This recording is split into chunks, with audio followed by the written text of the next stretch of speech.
Vous voulez un film qui ne ressemble à rien d'autre, un film qui vous hante, qui vous échappe, qui vous attaque. J'en ai un pour vous, il s'appelle Possession. Un film de 1981 signé Andrzej Zulawski. Un chef-d'œuvre furieux, baroque, organique, dérangeant, un film d'amour ou peut-être un film de rupture. Tout commence à Berlin, pas n'importe quel Berlin. Un Berlin tout gris coupé en deux par le mur, un Berlin fantomatique, presque vide, comme un théâtre déserté après une guerre. Marc revient chez lui. Il travaille pour une agence obscure, peut-être un service secret, mais il ne pense plus à ça. Il pense à Anna, sa femme, la mère de son enfant. Elle veut le quitter. Elle ne dit pas pourquoi. Elle parle par énigme. Elle tremble, elle ment, elle fuit, elle s'effondre.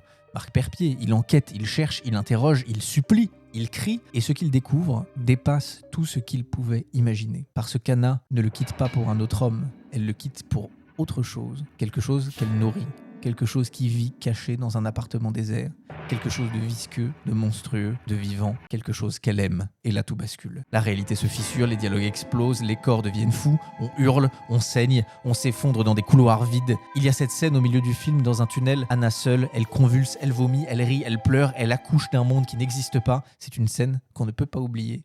Jamais. Possession, ce n'est pas un film, c'est une crise, c'est une extase, c'est un corps qui dit non, c'est un amour qui devient une maladie. Et ce qu'il y a de plus terrifiant, c'est qu'on comprend, qu'on y croit, qu'on l'a peut-être déjà vécu. Ce film ne vous explique rien, il vous laisse sur le carreau, ivre de symboles, de cris, de désir, de chair, de terreur. Il vous retourne comme une gifle en pleine nuit, et quand c'est fini, vous vous demandez ce qui, en vous, a été possédé. Possession, c'est Isabelle Adjani, au sommet, au bord de l'abîme, c'est Sam Neill méconnaissable, et c'est Zulawski, cinéaste fou, qui filme la séparation comme une apocalypse. Un film extrême, mystique, carnassier, à ne pas mettre entre toutes les mains, mais si vous osez, il est disponible sur Filmo TV. Ce film devait vous traumatiser et que vous avez besoin d'un groupe de soutien, n'hésitez pas à nous rejoindre sur le Discord, vous êtes déjà quelques-uns, ça nous fait très très plaisir. Vous le trouverez dans la bio de TikTok.